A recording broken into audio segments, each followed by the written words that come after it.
Jai Hind guys, I welcome you all my channel. Journey from ground to sky. Guys, today you will come to know about the theory of relativity of time. इस ब्रह्मांड के कण-कण में एक चीज विद्यमान है, वो है गति। ब्रह्मांड में मौजूद कण-कण में गति ब्रह्मांड के जन्म से ही शुरू हो गई। लेकिन पृथ्वी पर मौजूद हम बुद्धिजीवी मनुष्यों ने गति को भौतिक तरीके से करीब 300 साल पहले पहचाना, जब दुनिया ने गति के नियमों को एक नए नाम से पहचाना, सर आइजैक न्यूटन। न्यूटन के गति के नियमों ने इस दुनिया को समझने का एक नया तरीका दिखाया। न्यूटन ने बताया कि कोई भी वस्तु स्थिर या गति की अवस्था में तब तक रह सकती है जब तक उस वस्तु पर कोई बाहरी बल ना लगाया जाए। किसी भी वस्तु पर लगाया गया बल उसकी गति को बढ़ा भी सकता है और घटा भी सकता है।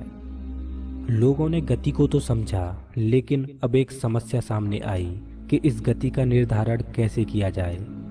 जैसे मान लो कि आप रेलवे प्लेटफॉर्म पर बैठे हो और आपका एक मित्र एक ट्रेन में बैठा है और वो ट्रेन 60 किलोमीटर प्रति घंटे की रफ्तार से आपके सामने से गुजरती है। जैसे ही ट्रेन आपके सामने से गुजरी तो आपने नोटिस किया कि आपका मित्र भी उस ट्रेन के साथ 60 किलोमीटर प्रति घंटे की रफ्तार से जा रहा है। ठीक उसी समय ट्रेन में बैठा आपका दोस्त नोटिस करता है कि ट्रेन में अन्य लोग भी बैठे हैं और वो स्थिर हैं, मतलब ट्रेन में मौजूद सभी व्यक्तियों की गति 0 है। यही वो समस्या थी कि ट्रेन की गति का मान किसके अनुमान पर निर्धारित किया जाए, ट्रेन में बैठे व्यक्ति के अनुमान पर या प्लेटफॉर्म पर मौजूद व्यक्ति के अनुमान पर। जवाब था कि दोनों अपनी अपनी जगह सही हैं। किसी भी वस्तु की गति का मान इस बात पर निर्भर करता है कि उसका अनुमान स्थिर होकर लगाया जा रहा है या गतिशील होकर। इसका निष्कर्ष ये था कि गति निरपेक्ष नहीं बल्कि सापेक्ष है। अगर आसान भाषा में कहें तो गति का निर्धारण इस बात पर निर्भर करता है कि वो किसके सापेक्ष है। जैसे पृथ्वी अपनी धुरी पर घूम रही है, लेकिन हमें महसूस होता है कि पृथ्वी स्थिर है और हम भी स्थिर हैं। लेकिन अंतरिक्ष से देखने पर पृथ्वी हमें घूमती हुई नजर आएगी। पृथ्वी से सूर्य हमें स्थिर लगता है, लेकिन अगर आकाशगंगा की दृष्टि से देखा जाए तो सूर्य मिल्की वे गैलेक्सी की परिक्रमा कर रहा है। 17वीं सदी में भौतिक विज्ञान में सापेक्षता का पहला सिद्धांत दिया गया कि स्थिर या एक समान गति की अवस्था में भौतिकी के नियम नहीं बदलेंगे। आसान भाषा में कहें तो प्लेटफॉर्म पर बैठे आप अगर भौतिकी का कोई प्रयोग कर रहे हो और उसी प्रयोग को गतिशील ट्रेन में बैठा आपका दोस्त भी कर रहा है, तो दोनों के परिणाम समान होंगे। न्यूटन के समय Today I'll tell you what does gravity mean. Guys, one day Einstein is imagining that a person is falling from a roof, and that person itself is not feeling that he's feeling his own weight. He's feeling weightless, guys.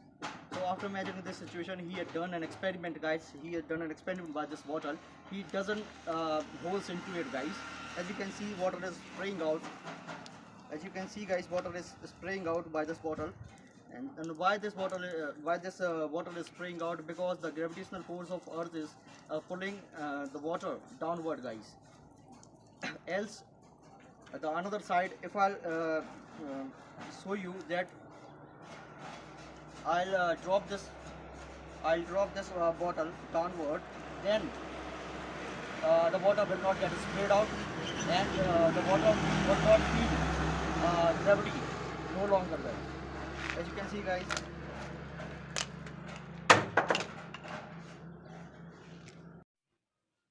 में दिखाया जाता है कि कैसे एक इंसान time travel machine के सहारे हजारों साल आगे भविष्य में या फिर पास्ट में चला जाता है। कम से कम आज तो यह कल्पना मात्र ही है। फिजिसिस्ट एल्बर्ट आइंस्टाइन ने थ्योरी ऑफ रिलेटिविटी से प्रूव किया था कि टाइम और स्पेस एक दूसरे से जुड़े हुए हैं। एल्बर्ट आइंस्टाइन ने यह बताया था कि पूरी यूनिवर्स में स्पीड की भी एक लिमिट है और कोई भी वस्तु वैक्यूम में प्रकाश की गति 3 लाख किलोमीटर प्रति सेकंड से ज्यादा स्पीड से ट्रेवल नहीं कर सकती। लेकिन टाइम ट्रेवल का क्या मतलब हुआ? इसका सीधा सा मतलब ये है कि जितनी तेज स्पीड से आप ट्रेवल करेंगे उतना ही समय आपके लिए धीमा चलेगा। आइंस्टाइन की थ्योरी ऑफ स्पेशल रिलेटिविटी के हिसाब से टाइम एक भ्रम है जो कि ऑब्जर्वर के रिलेटिव मूव करता है। अगर मान लिया जाए कि आप एक स्पेसक्राफ्ट में बैठकर प्रकाश की गति से भी तेज ट्रेवल कर रहे हैं, तो इस परिस्थिति में उस व्यक्ति के कंपैरिजन में जो अर्थ पर बैठा है आपके लिए टाइम स्लो हो जाएगा। It followed from the special theory of relativity that mass and energy are but different manifestations of the same thing, a somewhat unfamiliar conception for the average mind.